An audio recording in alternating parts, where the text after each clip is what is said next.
Ice cores taken 2,000 meters below the surface have enabled us to look at the last 160,000 years. This is probably a year or so, perhaps 2 years of snow accumulation. Yes, this is the top end, it's here, so this is the youngest snow, and the bottom we have the oldest snow. There's no doubt from the record that for the last couple of 100,000 years, temperature and carbon dioxide levels do appear to follow each other. But it's far from clear that carbon dioxide causes temperature to change.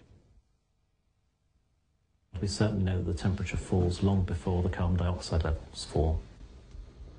Is it thought that the decline in temperature actually causes a decline in CO2? Well, it clearly does. I mean, it clearly, in the end, that the sources of CO2 are reduced and the sinks for CO2 are increased. So there has to be this quite straightforward effect. So, if the record from the distant past tells us that if anything it's temperature that causes CO2 to change and not the other way around, what does the recent past tell us? One matter over which there is no dispute is that levels of carbon dioxide in the atmosphere have increased substantially. But it's not been a steady increase. CO2 levels rose slowly from the middle of the last century, but it was only in the 1950s that levels started to increase rapidly. But even if we accept the thermometer data, the temperature change, which is supposed to have been caused by CO2, does not coincide with the increases in carbon dioxide. It's pretty apparent that the lion's share of the warming occurred before the lion's share of the trace gases went in. Yes, in fact, that's a remarkable puzzle. So how does he solve it? In the first part of the century, you see a large natural warming. Well, you know, natural variability's got to go both ways, so why should it be strange that in the next 40 years or so there was a large natural cooling, which was large enough to offset the greenhouse effect?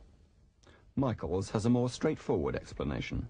There are only so many things that can go against a simplistic theory before you have to admit that the theory is simplistic and needs revision. So, not only does the climate record fail to prove that carbon dioxide causes temperature change, but if anything, there's evidence to the contrary. The second pillar supporting the greenhouse effect turns out to be as insubstantial as the first.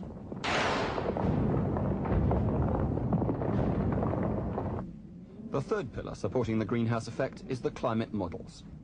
Perhaps more than anything else, it's been the predictions of these climate models that a doubling in CO2 will lead to an increase in global temperature of 3 to 5 degrees Celsius by the end of the next century that have sustained fears of an impending crisis. But can we rely on these predictions?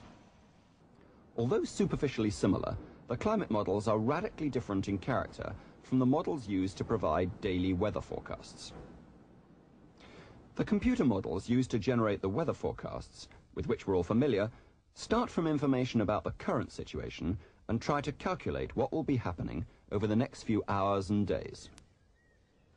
The complexity of the mathematics involved means that the models cannot predict with any accuracy beyond 5 days.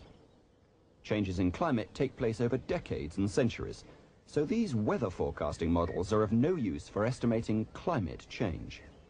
Instead, the climate models do not start from the current weather at all, but try to simulate the entire climate of the Earth from first principles. The computer is given the amount of heat arriving from the sun, the laws of physics which describe how heat radiates, and the radiation properties of the atmosphere. It then calculates the temperature of the Earth, the wind speeds, the rainfall, and so forth. The models then simulate the Earth's climate over a number of years and produce an average annual temperature cycle. We can see how the predicted temperature in a single year differs from this long-term average. The red areas are hotter than normal, and the blue areas cooler. But according to the models, with a doubling of CO2, large areas become hotter than the current average.